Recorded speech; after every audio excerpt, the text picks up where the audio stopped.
Week is over. It was great seeing you. Tune in every night, 8 p.m. We'll be back Monday. Sean Hannity next.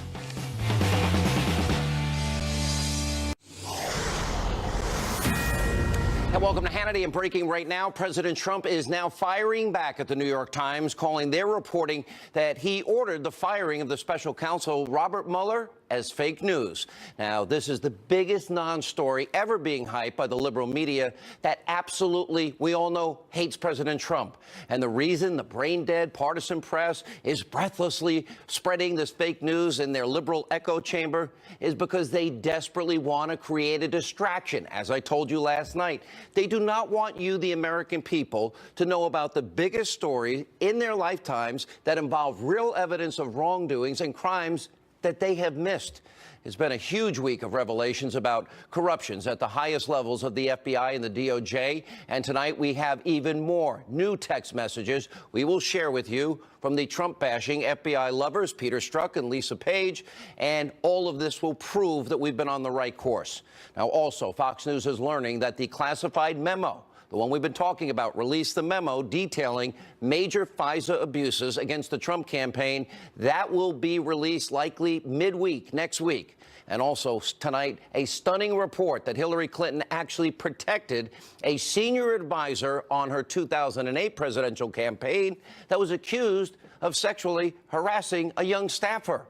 But first, a lot to get to. We start with tonight's Friday breaking news opening monologue. Glad you're with us. All right, all you members of the Trump-hating media, we know you're watching. Well, let's start with a little news flash for you.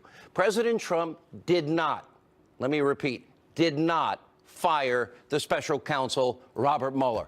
So all of you rigid, radical, left-wing ideologues, you need to take a collective deep breath or a Xanax or a drink, whatever works better.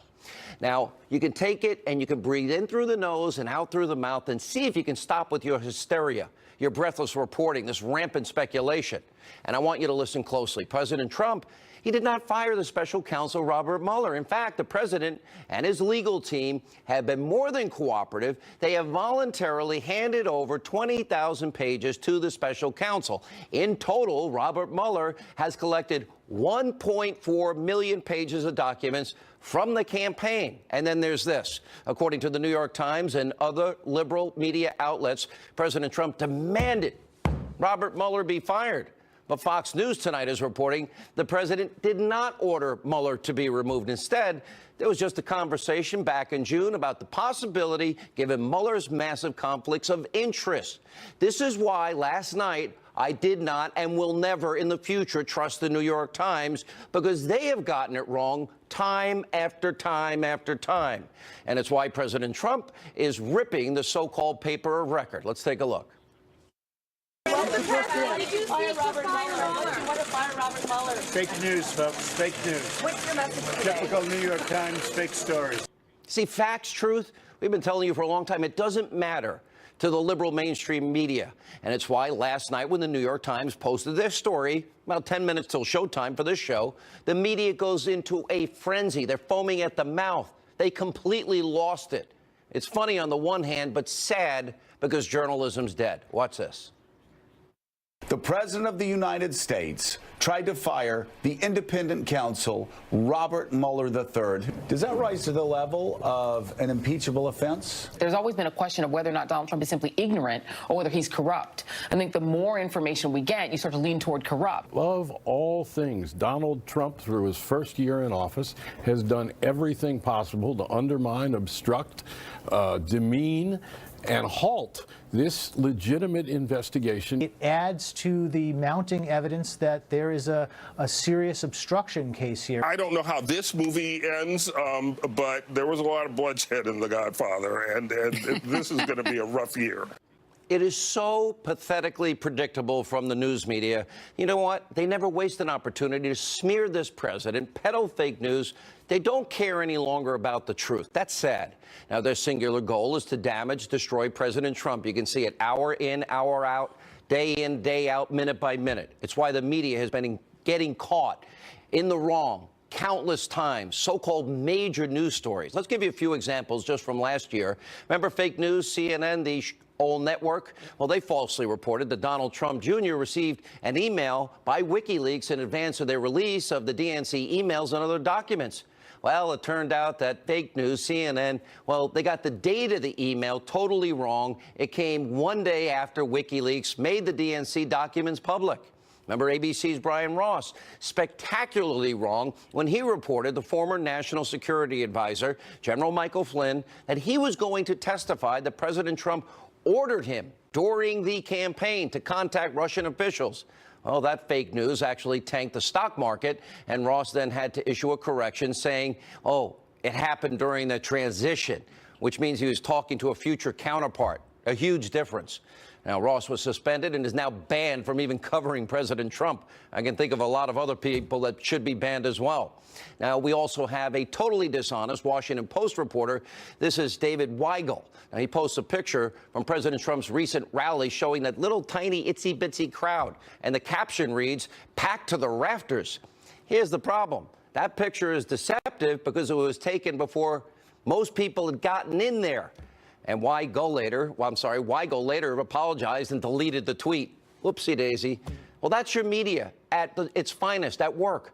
And by the way, those are only a few of the many examples of epic fake news screw-ups and anonymous sourcing, of course. It's why the New York Times, they report about Robert Mueller, and the media is over the top. The sky is falling down. Hysteria, coverage, breathless coverage.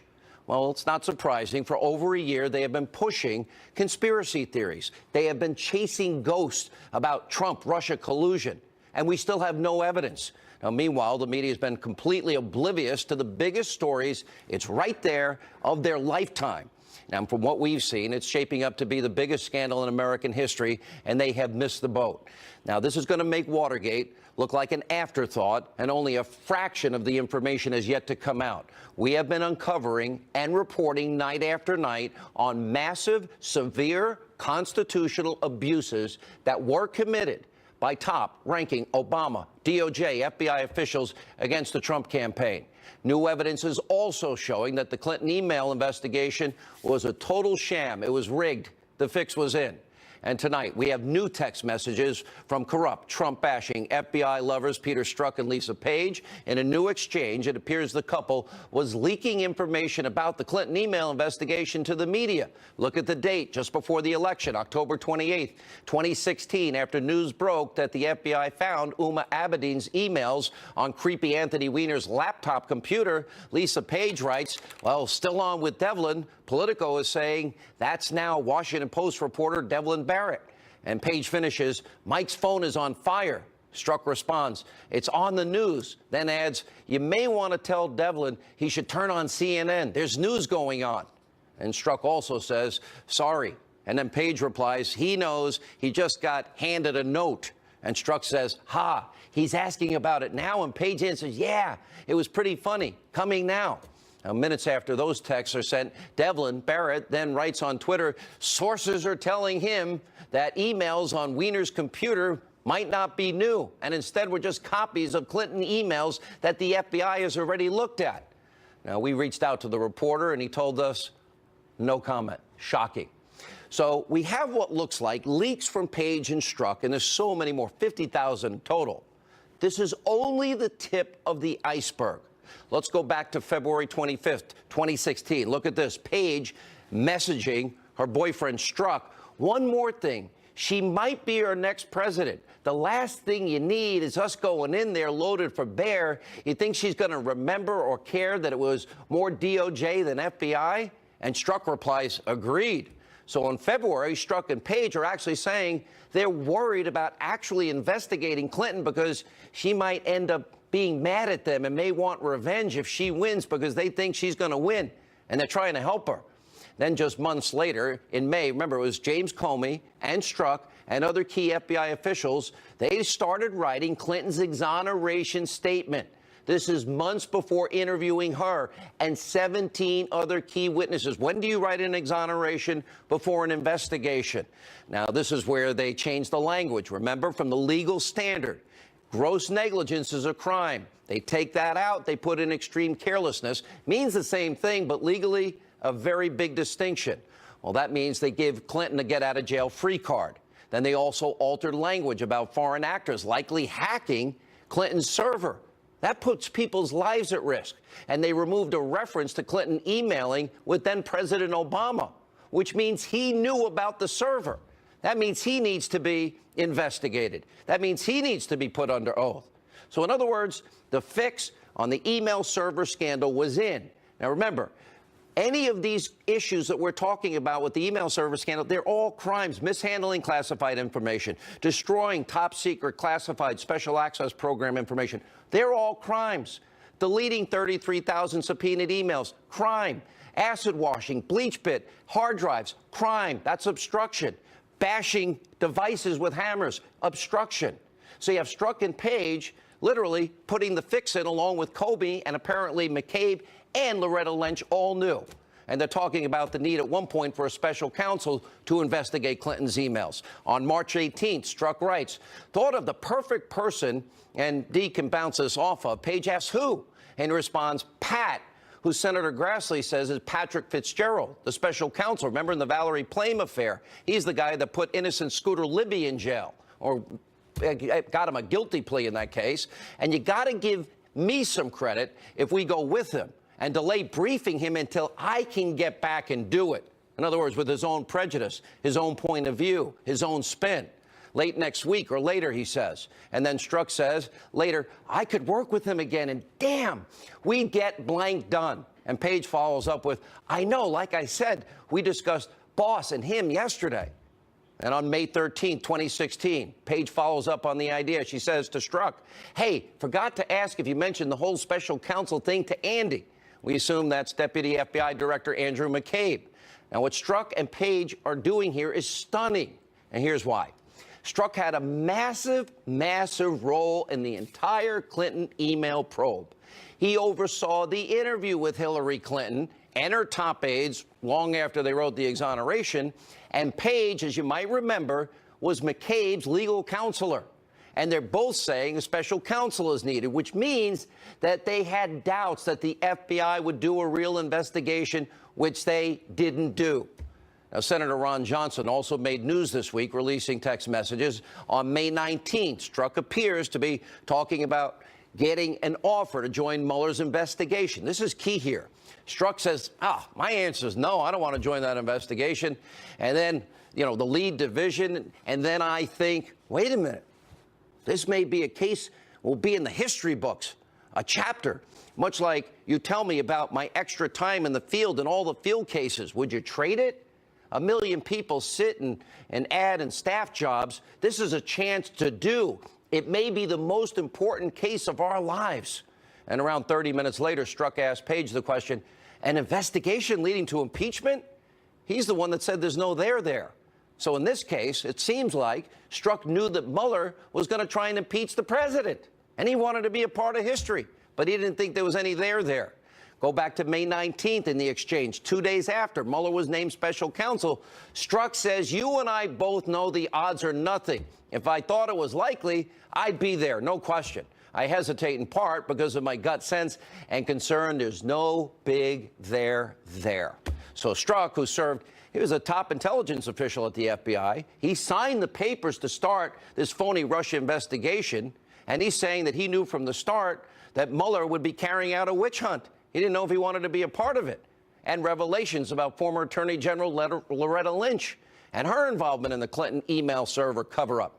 Now, it's June 2016. Remember Bill Clinton? He meets Loretta Lynch on a tarmac. They're supposedly talking about grandchildren for 40 minutes, which causes Lynch to say on July 1st that she was, literally stepping away from the investigation, and she would accept whatever the FBI concluded. Now, keep in mind, all of this is before Hillary Clinton's interviewed. That happened on the 4th of July weekend, 3 days later.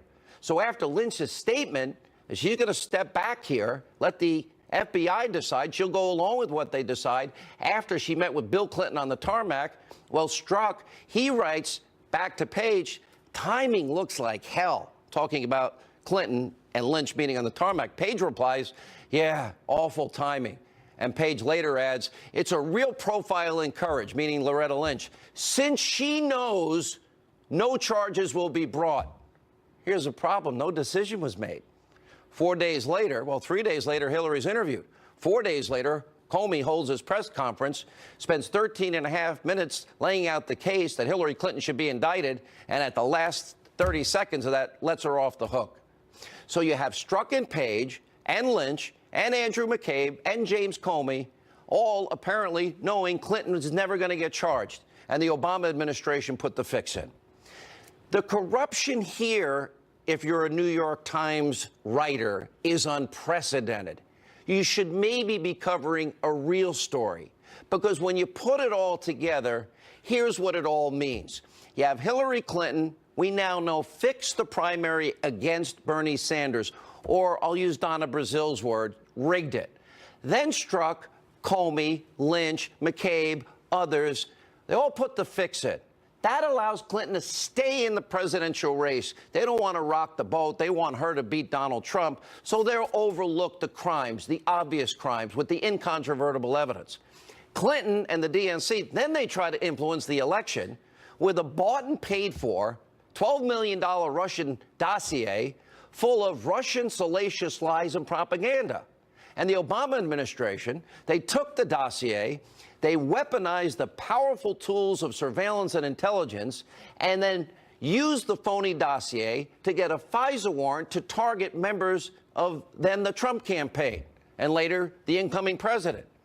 If this isn't Watergate on steroids, and every single person involved not investigated and not prosecuted to the fullest extent of the law, we have shredded our Constitution. Because you have powerful Obama administration officials in the FBI, in the DOJ, clearly trying to circumvent what is the will of you, the American people, because they did not want Donald Trump to become president. We can never let this happen again. And the only way to do that is to make sure we get every fact, every bit of truth, expose it to the American people, and those people that committed crimes need to go to jail. The key players need to be exposed.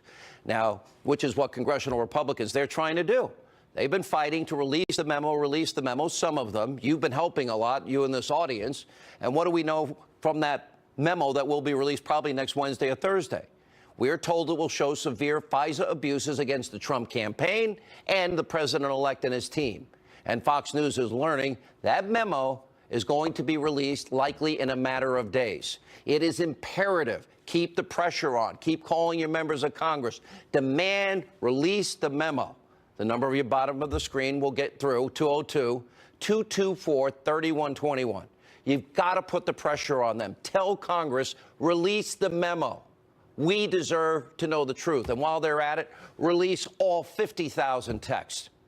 All right, joining us now with reaction, former deputy assistant to the president, Fox News national security strategist Gorka, and Fox News legal analyst Greg Jarrett. Greg, let's start with you on the legal side of this. Look, we put it with the old text messages every night and put it with other information that we've gleaned over the year, all facts. Now we have a very clear picture of what went on. Yes, increasingly the evidence is mounting now that Strzok and Page and others at the FBI were engaged in what's called a corrupt purpose. That's important in the obstruction of justice statute. So these messages reveal several things. One, they knew the evidence against Hillary Clinton was enough to charge her. Second of all, they changed the language from charging her to exonerating her. And third, they did it for political reasons because they wanted her to be president. They thought she would be president. They didn't want to anger or alienate her. Did Comey, Strzok, Page, McCabe, and Loretta Lynch, who all knew ahead of time, no charge? That's not a real investigation. You don't write a exoneration before investigation. All right. Did they obstruct justice? Oh, absolutely. If they did it for a political reason, I think the evidence demonstrates that they did. For any reason? Thank goodness for electronic technology, because this is the smoking gun evidence of their motivations, and motivations is how you prove obstruction of justice. Sebastian Gorka, you were in the White House during a lot of this time. I'm sure it took a lot of energy, time, attention away from governing the country. Maybe that was the goal of some people. The president still had a great year.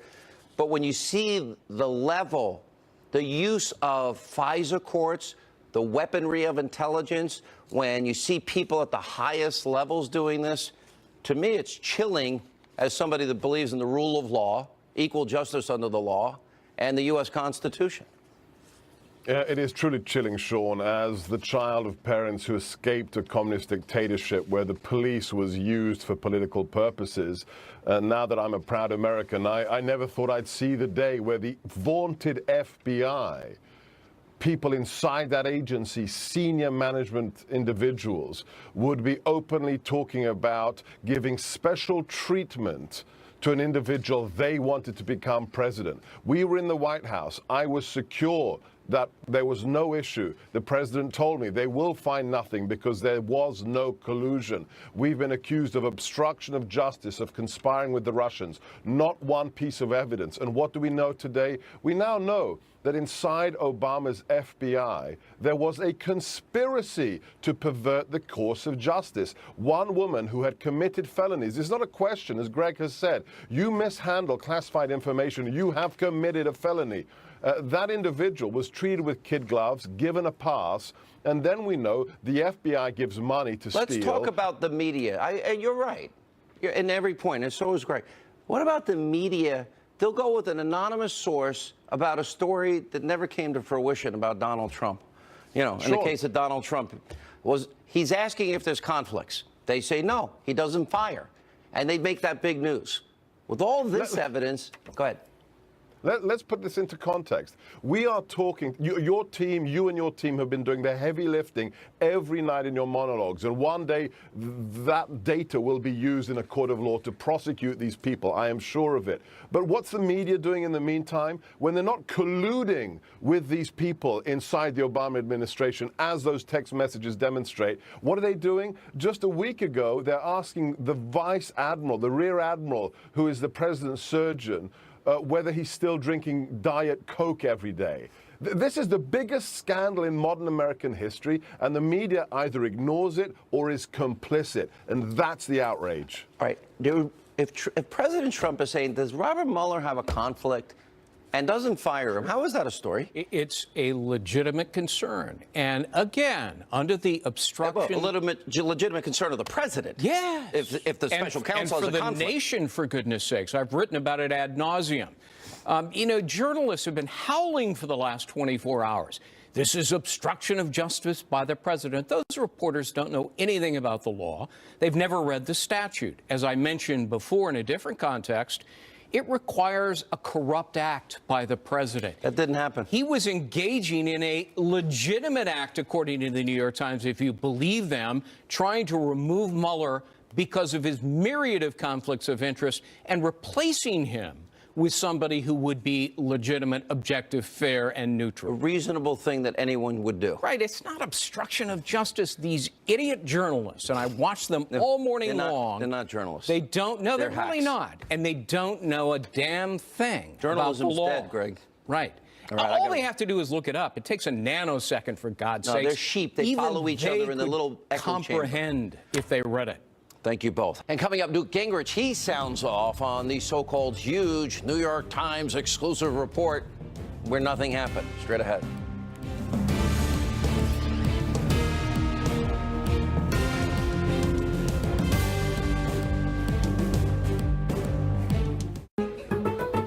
Heartburn. No one burns on my watch. Historians are going to look back on this period as schizophrenic insanity. On the one hand, you have genuine FBI information coming about clearly covering up for Hillary Clinton in ways that are astonishing, which probably won't make page one of the New York Times. On the other hand, you have a non-story about a non-event. I mean, if the president didn't actually fire Mueller, even if the president got really angry and said, gee, I'd love to fire Mueller, there was no event there. Now, the idea that the president somehow is culpable of not liking Mueller and that is somehow going to be, you know, an obstruction of justice, it tells you how desperate the left is getting. Former Speaker of the House Newt Gingrich calling out the schizophrenic insanity surrounding the treatment of President Trump. Joining us now with more reaction from Judicial Watch, Tom and Fox News contributor Sarah Carter. Sarah, you know, a non-story about a non-event. I think that pretty much sums up the media hysteria yesterday.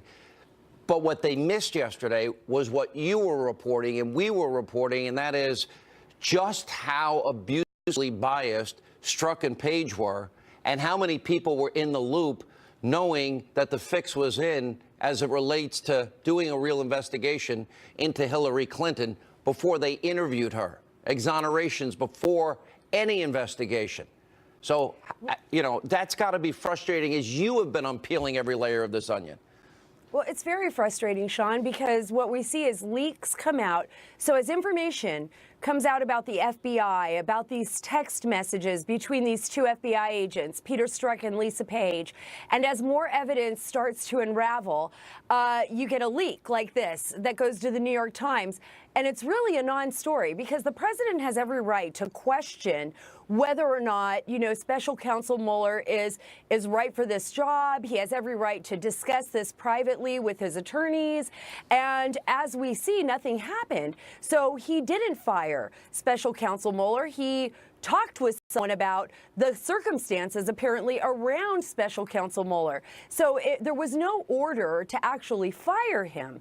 And I think what's really frustrating is that the American people are not getting well informed by all of these very important news agencies. I mean, the New York Times, the Washington Post, CNN, MSNBC, they're not focused on these stories. And right now, what we know is that the FBI, and let's go back to the story we just talked about the other day, Sean, the fact that the FBI and the DOJ said, oh, we lost all of these 5 months of text messages through a technical glitch and you won't be able to get them. And then all of a sudden, now they have them. We have to ask, why did they say that to begin with? What are they hiding? What is going on? It's our job to be the watchdog. Why did Rod Rosenstein, just hours before the House Intel Committee was going to get the subpoenaed documents, was he begging Paul Ryan, please, please don't release this? Tom Fitton, one of the roles that Judicial Watch has played, I think, has been very key in getting information. I know you file a lot of Freedom of Information Act requests, but think about this. All right, so I hope, it looks like we'll get the memo next week, probably mid-week after the State of the Union. But why do we have to wait to get the 50,000 text messages? Why not release them? All right, they would have a right maybe to look for information that could put somebody in harm's way. Fair enough. Well, but that doesn't take that long. That's exactly right. We've been asking for, we have numerous requests to which these text messages are probably responsive and lawsuits, and we've been getting the runaround. We've been asking about them since we found out about it. We asked the Justice Department and FBI what's going on here, and they basically told us, if you want them, sue us again. And, you know, we did sue them. We asked for the text messages, we sued, and a few hours later they found them. This is about this news story that was planted this week about the President Trump's concerns about Mueller, the text messages, the gamesmanship there, the Justice Department fighting the House on releasing a summary memo of this underlying material. It's all about protecting the Mueller operation. And what I think the headline is in the New York Times and Washington Post is, Mueller has conflicts that have been unaddressed. He, for instance, is investigating the firing of Comey, the very job opening for which he interviewed. Why is he anywhere near this investigation, given that conflict? And why is the president the one having to raise it? Where's the Justice Department and Rod Rosenstein and making sure that Mueller is unbiased and conflict-free? The Daily Beast is saying Rosenstein and Comey and McCabe are all in this memo we'll see next week. That's the one leak we got on it. All right, Sarah, you and I have discussed next week's a big news week. Even the memo is only in this case. You know, where I know you are in the middle of two big investigative reports that I think you'll be breaking next week. One about Andrew Weissman, if I'm allowed to tip your hand for you. You did. Being the nice guy that I am. What's coming next week, and how big do you think this memo ends up being? Well, first, it is true. I think, you know, we need to focus on the members of the special counsel. And Andrew Weissman, Sean, has come up over and over again. And he's very important because he's a central part of the investigation. So I do have something coming out next week with regard to Andrew Weissman. Another very important facet, another story that's going to be out next week is, of course, the FISA memo. And we expect that to be out sometime after the state in midweek, and it's explosive. And I know this not just from talking to congressional members, but other law enforcement officials who have gone to Congress as whistleblowers about FISA abuse cases. This should shock every American. And this is a way to keep our country in check. And you're right, it's one part of so many more pieces of this puzzle, because remember, a lot of this information, Sean, is classified. It's classified information, so we can't get our hands on it. So they'll go ahead and put out the pieces redacted, I think, after the FISA memo. Sean, quickly.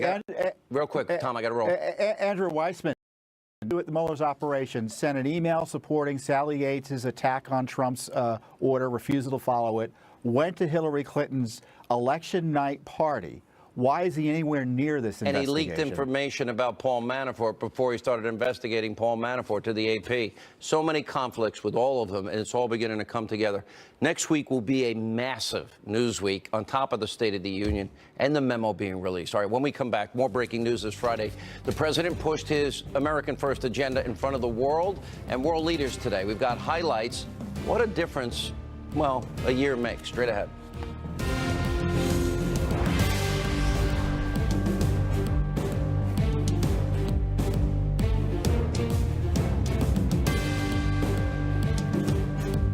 I just found an amazing website called Adore Me. They have tons of bras, PJs, underwear, all from petite to plus. I know your phone's out, so look them up. Valentine's Day special. Your first set starts at just $14.95 with VIP membership at adoreme.com. CoQ10 is the #1 cardiologist-recommended supplement for people taking cholesterol-lowering statin drugs. Cunol, with 3 times better absorption than regular CoQ10, has the #1 cardiologist-recommended form of CoQ10. Cunol, the better CoQ10.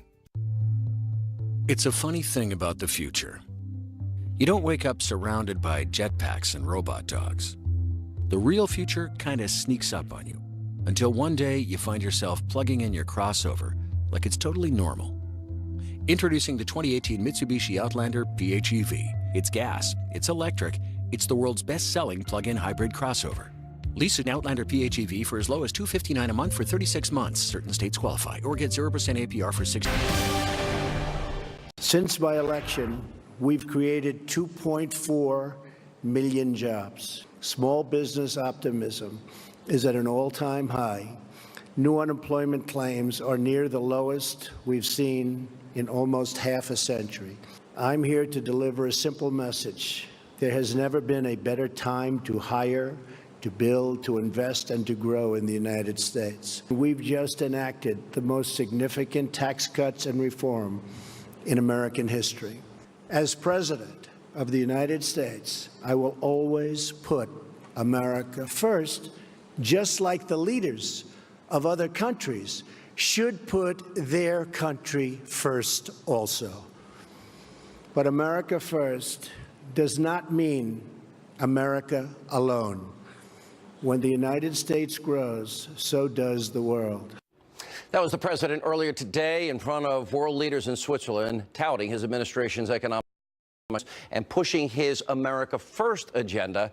After his big speech, the president tweeted back, out, quote, headed back from a very exciting 2 days in Davos in Switzerland. My speech on America's economic revival was well received. Many of the people I met will be investing in the USA. The president's right. European CEOs praised his giant tax cuts, and many of them said, in fact, they will or they have made huge investments in the U.S. That means more good jobs for the forgotten men and women in this country.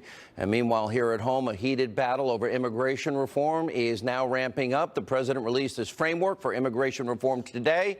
It includes $25 billion for the border wall system in exchange for a pathway to citizenship for DACA-eligible individuals. And, of course, Democrats are already attacking it. Listen to what crazy Nancy Pelosi had to say about the president's proposals. Let me just say what I said last night. That plan is a campaign to make America white again. They want the ransom for these children to be $25 billion for a wall when we have all the needs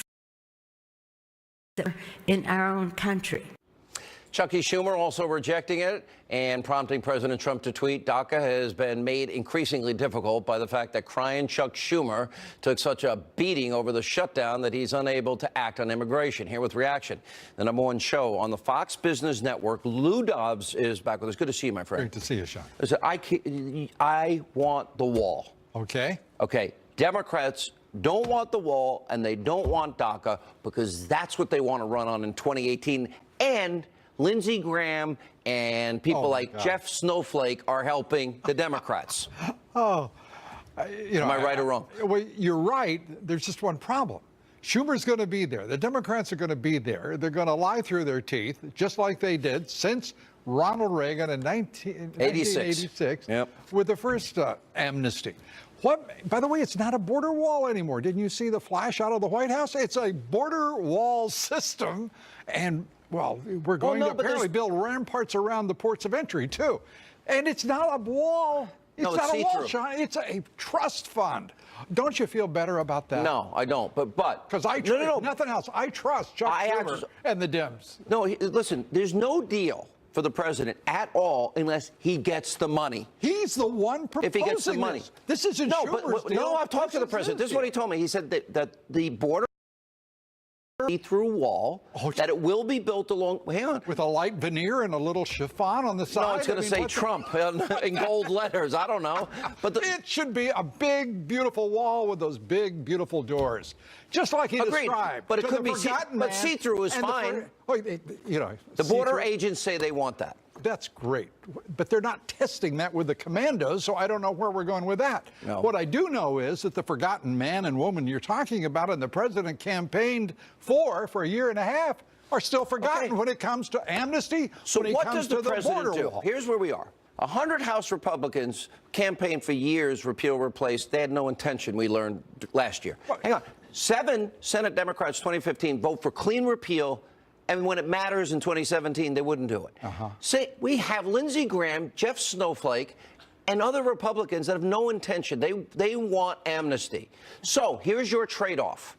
Do you pick the wall if you can eliminate chain migration and the visa lottery? Oh, you mean like under the 4 pillars from the Trump administration? Okay, I'm asking, or do you want nothing? Oh, right now, you've got nothing, brother. I'm asking, if you had a choice, are you being difficult to me? I'm your friend. You are my friend, but I'm your friend. Difficult with me suggesting that this is some proposal from the Democrats. This is a hypothetical I just gave you. Proposal. If the president could get the wall and end to chain migration and the visa lottery, would you accept what the Democrats are demanding, or is that a bad deal? That's my question. Well, first of all, I don't know what they're demanding, because the only demanding deal DACA on legalization. Yes. Well, that was for 800,000, was it? No, it's 3.6. Oh, it's 3.6. But the president said 1.8. Because right now, Donald Trump has tripled Barack Obama's 800,000. So you're mad at the president? I'm not mad at the president in any way. He's doing great things. So He's what had should the he most do? outstanding year. What should he do? He should do what he's done on the economy. He should do what he's done on the military. Hold the ground. On law enforcement. He should make sure that every damn thing he's promised comes to pass, and he will go into history Here's forever. my take. Tell me if you agree with this. If the Republicans don't build 200 or 300 miles of wall by November, it will hurt them significantly in November. True or false? Well, it's false, because they couldn't even screen out erosion. So they are gonna break another promise, as usual. Are you kidding? I'm not. I'm asking. What do you think? I don't know what to think, because you know the answer to this. But the Democrats are the problem. The left is the problem. And the so are deep liberal state Republicans. Oh. Huge problem. Did you mention Graham and Flake? I can't remember. Yes, I did. All right. Boy, you are on fire. Good to Have see a great you, weekend. You All too. right, when we come back, Hillary Clinton caught in a major scandal. Another one. Details next.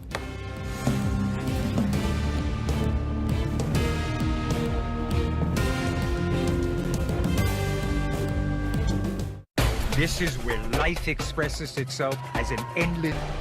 So Hillary Clinton, she claimed for decades to be the champion of women, but according to a brand new report, well, during her 2008 presidential campaign, she allegedly intervened to keep Burns Strider, a senior advisor on her campaign, from being fired after accusations arose that he repeatedly sexually harassed a subordinate. Instead, Strider was ordered to receive counseling and lost several weeks of pay. We reached out to Clinton for a comment, and her spokesman referred us to a statement from the law firm that represented the campaign in 2008 saying, quote, to ensure a safe working environment, the campaign had a process to address complaints of misconduct or harassment. When matters arose, they were reviewed in accordance with these policies and appropriate action was taken. This complaint was no exception. Here with reaction, Florida Attorney General Pam Bondi, radio talk show host Dr. Gina Loudon. Pam, your take? Because I'm looking at that and I'm thinking, oh, the same campaign that was paying women less, the same woman that took money from countries that abuse women, kill gays, and persecute Christians and Jews. That Hillary? That Hillary. And Sean, this isn't a partisan issue at all. If this is a Republican woman, I'd be saying the same thing. She covered this up. Her campaign manager said that she should fire Strider, yet she kept him on after doing this to a young staffer on a campaign. How does that young staffer feel the rest of her career that another woman did that to her? And after the Me Too movement, women are now coming out, and that's why this story, after all this time, is coming out. It's shame on her. Dr. Loudon. But this is the pattern that Hillary has demonstrated her entire career since her husband, the sexual harasser in chief, was president, right? You know, she not only covers up any wrongdoing, she also then piles on and makes it worse for that victim. So much for her caring about young women and helping them in their careers. She's been completely discredited in this, as has the Democrat Party, as much as they want to try to own this Me Too movement. They just lost it. How is it possible, Pam? Look at what we've been covering and what we've uncovered. How does she fix a primary campaign against Bernie? How does Hillary Clinton have Comey and Strzok and all these other people that know McCabe and Loretta Lynch? How do they all know she's not really being investigated for what we know are felonies in the email server scandal? How does she get to try and fix a general election with phony Russia propaganda, but we're only investigating Trump-Russia collusion and it never happened?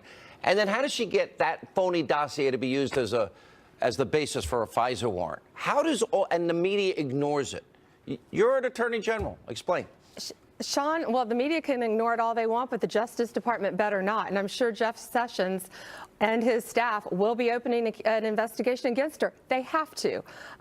What she did, the fake dossier, everything she did, it's been horrible. And, you know, she can condone what her husband did as long as she wants to, but a young staffer on we just sent a bipartisan letter to Congress to address issues like this, attorneys general throughout this country. Shame on her. And she has to be investigated. She must be investigated. And this now we're finally seeing her real colors. How every station in the country isn't going to cover this story, they better. All right, guys, good to see you. Have a great weekend. You too.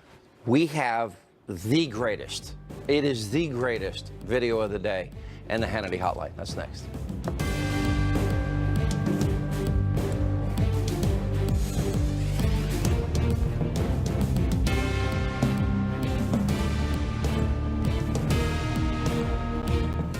Take home 6 of our famous yeast rolls. Parents, you know what it's like to have a child who doesn't ever want to go to bed and miss a thing. So when a British man's daughter kept leaving her room at night, and he did it night after night after night, the daughter, well, he tucks her in. He thought he put up a second safety gate that would do the job. Problem is, he guessed wrong. Here's tonight's video of the day.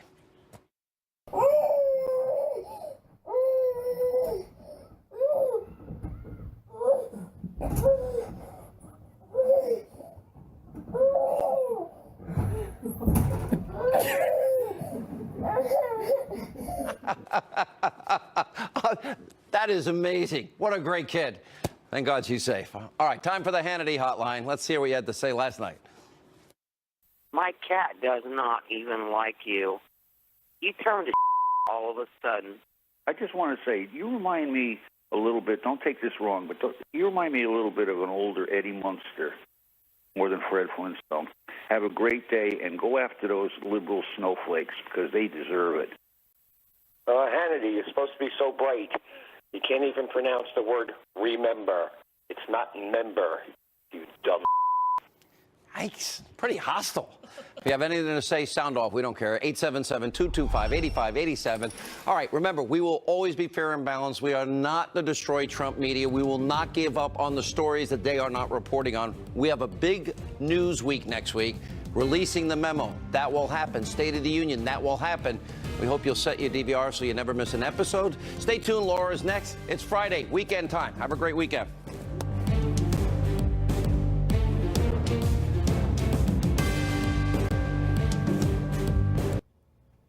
Good evening from Washington. Welcome to the Ingram Angle. With the president's immigration plan under assault from both the left and the right, oh boy, an epic battle has just begun. Congressman Steve King says negotiations should start with one simple question. Who and how many would each side deport? He's here in a moment to explain. Plus, that super secret FISA memo could be made public right before the president's State of the Union speech on Tuesday. We've got new details on what's happening on Monday. And more evidence that Bill wasn't the only Clinton mistreating women.